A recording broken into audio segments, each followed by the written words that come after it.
Hello everyone, this is me, Dusty Circuit here, and today I actually have some pretty good news for you all.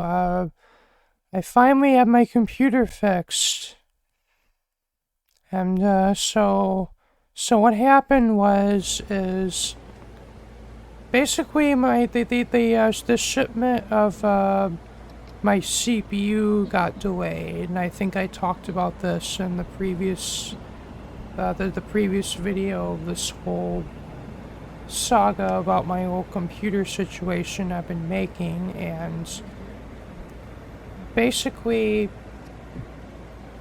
so initially I just waited a few more days just to see what would happen, but then uh, I got no confirmation and my email about a new,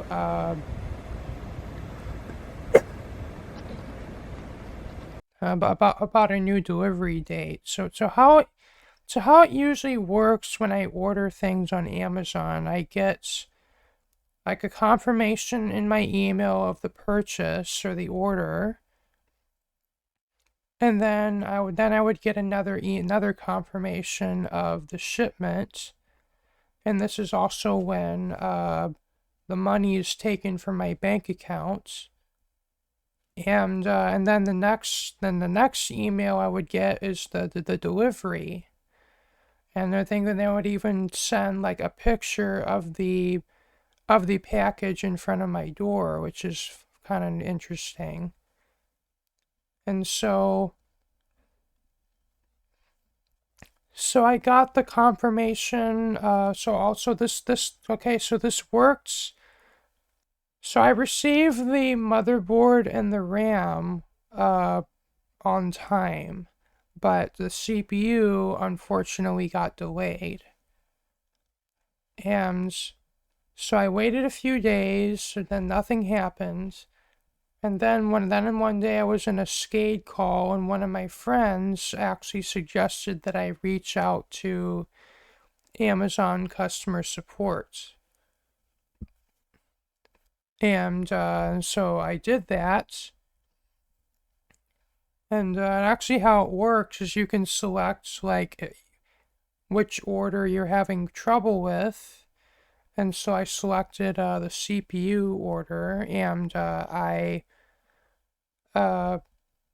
so you actually have two different options for receiving support. You can do a phone call, which, well, for me, since I don't have a cell phone, I would have to have my mom come in my room and have her call Amazon up, and so I can talk to them. But then there's also a text chat option, which kind of works like an online text chat. And so I went with that, and I was able to get in touch. And I was able to ask about my shipment, and can we actually get it delivered? And and then there was no problem at all. They just like I guess the shipment got stuck, it got held up, and they're able to arrange a new delivery date for it. And then within the next 24 hours or so, I got a confirmation of the new delivery date, which was which was originally supposed to be the 23rd of December, which would suck for me because which would have sucked for me because that would have been after the SCADE Christmas event, which is going to be held on by a certain skater that's going to be live streaming for 12 hours. And when I would have had to actually watch that on my potato computer that I was using temporarily. But as luck would have it, the CPU would arrive early. In fact, it arrived the day before yesterday. And so yesterday I actually was able to do my platform swap, which basically just involved removing the old motherboard. Basically, I removed the old motherboard, like, and salvaged the cooler and the mounting hardware off of it.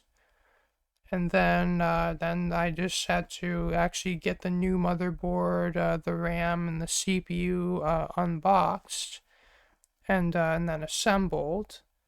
Which actually for me, it's kind of a new experience for me because this is my first time actually working with an LGA CPU socket, as I've never had an Intel platform before, and pretty much all of my previous platforms I've had were AMD. But AM5 is really the first in history that AMD is going with an LGA socket, at least on their consumer platform, and so that was kind of a whole new experience for me installing an LGA CPU.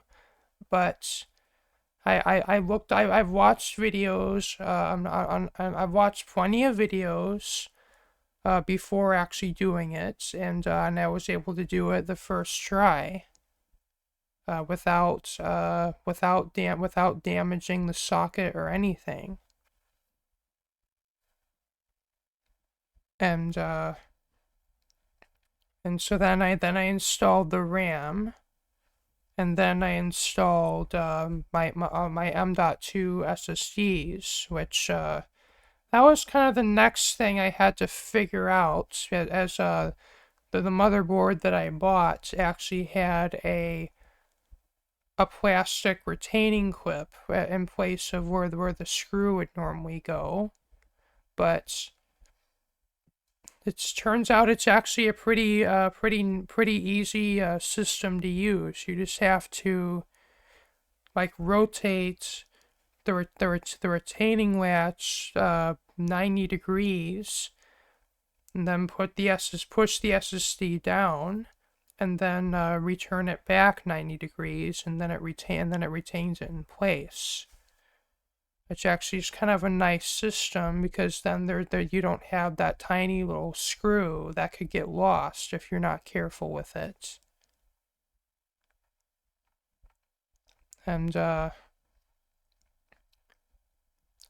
so as for what parts I went with is, of course, in the last couple videos, I mentioned I was going with the AM5 platform, but, well, the CPU that I chose is the Ryzen 7 7700X, and I was considering going either a Ryzen 9 7900X or the 7800X 3D, but just the price of those CPUs kinda just put me off, considering that I was also buying a new motherboard and new RAM, and I also kind of would like to save money for other things I need. Like, I also need new pants and some new clothes. So, kind of with all that in mind, I just wanted to get back the same level of performance that I had with my Ryzen 9 system. So I kind of opted for this, knowing it would be kind of more of a side grade, if anything, and what it would do for me is get me onto a platform that has more future CPU generations ahead of it, and I'll also have an upgrade path Like even if I don't go with a brand new a newly released CPU, I'll still have plenty of upgrade options. Should I want to upgrade this in the future? And also I figured the 7700X would still be an upgrade for me, it being a faster CPU on a faster platform. Even though I'd be going from a 12-core CPU to an 8-core CPU. And it is a smidge slower in multi-threading, but and multi-thread performance, but in single-thread performance, it is a decent bump faster. And for most of what I do with my computer, the single-threaded performance matters the most anyway. And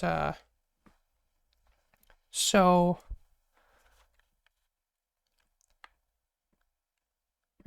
after I installed, I got the new platform installed. All I really had to do was get Windows installed, and that went swimmingly, with the exception of the activation, because I've kind of been going with OEM keys. I've had to buy a new key every time I actually like switch motherboards. And but then I have but this time around I had a bit of a scary experience that made me even more consider getting a proper retail key, probably the next time that I actually have to change out my hardware. Because although I opted to use a site called VIP SCD Keys, which has been not only promoted but sponsored by a few tech YouTubers that I watch, as a cheaper alternative to getting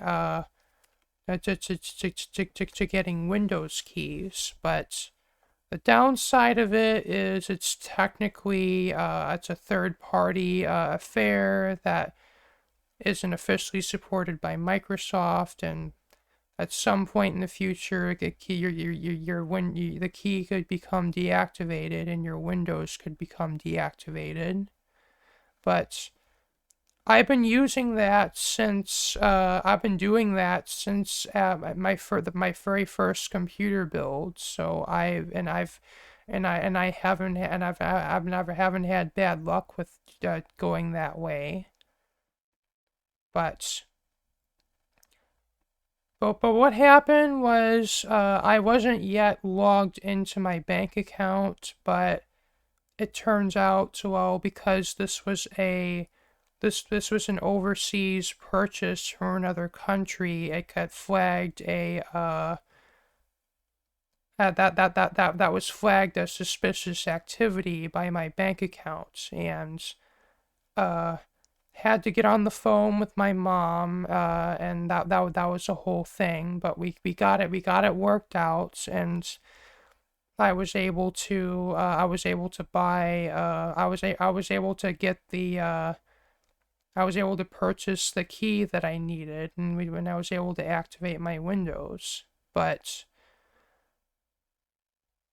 I might maybe in the future consider biting the bullet and just getting the OEM and getting the retail license, because I've presumably been told that that links to your Microsoft account, and in effect, it basically means you own Windows indefinitely, and no matter, and you can activate as many Windows installs as you can, or so I've been told. But I guess we'll see about that in the future. but with all that out of the way, this computer has been performing very well. Has been performing basically as well as my 5900X did, but I don't know how much faster actually in practice it is than my 5900X was, because I would have had to use them both side by side. But knowing this is a new platform, even if I'm not noticing much of a performance increase, I do have the option to upgrade in the future, and I have noticed more performance in one thing, that being my video editing software, which is DaVinci Resolve. And I actually did a video render yesterday, and I don't know if it's the new platform, or it's that DaVinci Resolve got some optimization updates to improve how rendering utilizes CPU resources. But whatever, I guess the combination of that plus my new hardware now has made it so I can render videos like twice as fast as I could before. Like I rendered a Fortnite video. Well, it's using footage that I'm using older footage, but I recorded I rendered one of my Fortnite videos, and it rendered like it was a 12. It was an over 1 hour long video, and it rendered in like 10 to 15 minutes. Where on my 5900X, that same video would have taken about 30 minutes. And I have no idea how it manages to be that faster, given this is only an 8-core CPU as opposed to a 12-core CPU. But I'm not complaining about that. It's definitely a lot faster.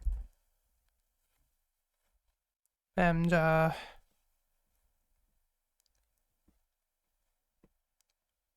though as for what motherboard I went with, I decided to for once go to a different motherboard brand, because I've been hearing about ASUS's customer support basically going down the drain as of lately. And like, I've seen this one video put out by Jay's 2 Cents, and they bought an Asus motherboard. I don't know if they bought it or it was sent to them because they're a sponsor, but they received a motherboard that had damage to the CPU sockets. Like some of the pins were misaligned. And so they sent that one back. They got another one. This one also had CPU socket damage. Sent it back, get another one, and this time it's the wrong color. Like, I think they wanted a white motherboard and they got sent a black one. So, and I've been hearing about other stories, and also Jay's 2 Cents is canceling ASUS as a sponsor because of that experience. And I would say I've never had issues with ASUS, but then again, I just had a motherboard and a CPU stop working, and I have no idea if it's the motherboard or the CPU. But if it is the motherboard, then that is an ASUS problem that I had experienced. But I have no way to prove that. So really, I just kind of decided to go to a different brand this time, and this time I went with a Gigabyte motherboard. It's a Gigabyte B650. I AXV2, I believe. I'll put it in editing, but uh, I kind of went on little research. I kind of only did maybe about a day or two of research on this, and I watched a couple of videos on a few different motherboards I was considering, but I decided on this one because I wanted a different brand than Asus, and uh, this motherboard had a lot more USB ports than my old one, and on my old one, I had almost used all of them up, so I figured it'd be nice to have more USB ports.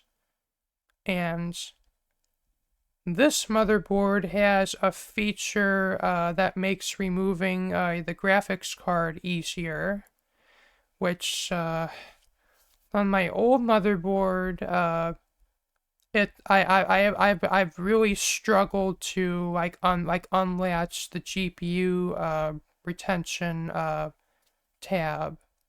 It's like where my graphics card now has a back plate. It almost like the graphics card almost covers up the entire latch, like with only the very uppermost edge of it being accessible. And I've had to like stick like a I had to stick like a long blunt object down into my computer just to unlatch that. Uh and every time I've done that, I've run the risk of possibly damaging my motherboard. And I think a few times I've even had it slip, but I've made sure to use a blunt object so I'm not it's not like I have a sharp screwdriver that's gonna stab into the motherboard. But uh but it's very nice to have that feature on this new motherboard, and it seems like motherboard manufacturers have kind of caught on to graphics cards these days getting bigger and bigger, and so they've actually implemented features to better allow for removal of a larger graphics card. And Asus has an even more complex system where you can even press a button at the front edge of the motherboard, and that unlatches it there. But my Gigabyte motherboard just has another the tab just has an extension that you can still press on even when the graphics card is installed. I'm very, very, very, very pleased to have that. And I don't know if this is specifically a Gigabyte thing, but it's more. I think it's more of an AM5 thing. But this new motherboard has 3 M.2 slots, where my old one had just 2, which has allowed me to actually use my other my other 1 TB SSD that I took out to upgrade to a 4 TB one as another storage drive. So in this computer, I have 4 storage drives in total. 3 being SSDs, my 4 TB boot SSD, and then 2 more 1 TB SSDs, and then my 4 TB mechanical hard drive, which I actually backed up my important files from my old computer before it stopped working.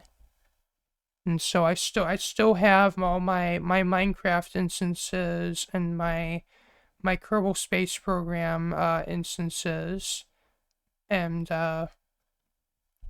and any other files that were on that were on the C drive anyway that were important. And so I was able to save all that. And now I have everything. Now I have all that up and running on this computer, and I don't think I can convey to you just how excited I am to have this computer back. I've had to spend like almost a month using a 12-year-old AMD FX 6300. That's really been hampering what I can do like on my computer, and I was really not looking forward to really spending half the Christmas season on that computer, but I'm happy to be finally back on my good computer now, and also in time for the Skade Christmas event and the Skade New Year's Eve event.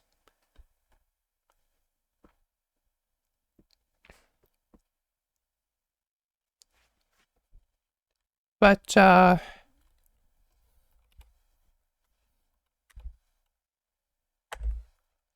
one other thing I've kind of been noticing is and so the AM5 CPUs, the AM5 platform, and has kind of been known for high CPU operating temperatures, and this and then this 7700X is no exception to that, and I'm personally not really. It's not like I get uncomfortable seeing a CPU run at a high temperature. It's more it's more that I worry about like how that's gonna affect the longevity of it. And well, if if Intel's problems are, if there's anything to take away from what's been happening with the Intel platform, that's probably not the best thing for the longevity of the CPU. But I guess just time will tell, and I guess I might look into undervolting again, but I just don't want to make my computer unstable, and I guess maybe I can just do it like in incremental steps, and like I bring it down one step, and then keep using my computer for a week, and then bring it down another step, and then use my computer for a week, and then just rinse and repeat until I actually run into instability, and then just back off to whatever whatever the last stable step was. Or there's also an eco mode that's been introduced with the AM5 platform that just reduces the overall power the CPU gets. But feel like I'm just gonna kind of use this kind of as it is, and maybe one day when I'm brave enough, I might attempt the undervolting. But for now, I'm quite happy with that, with how this runs. And maybe in the future, I might consider upgrading to an all-in-one liquid cooler. And should that one fail, or should an AIO fail on me, I at least still have an air cooler to fall back on. But for now, I'm quite pleased with how this is performing. And though my performance in Minecraft seems to be limited by my RTX 3060 graphics card, and actually my plan was gonna be for I was initially planning this Christmas to get a GPU upgrade, but then my computer broke and I had to replace my platform. So I mean, even if this platform swap is gonna be my only Christmas present, I'm still pleased to have that. I'm still pleased to not only have my computer back, but also on a platform that will be upgradable in the future. And I cannot wait to be able to get back to recording my Kerbal Space Program series and and all my Skate videos and my Fortnite videos and any other new game that I would decide to record. And and really, this is all I have to talk about for right now. So, thank you all for watching this video. And if you liked what you saw, remember to leave a like, comment, share, and subscribe. And if you want to see my next videos, be sure to hit the bell for notifications. Peace out. Bye.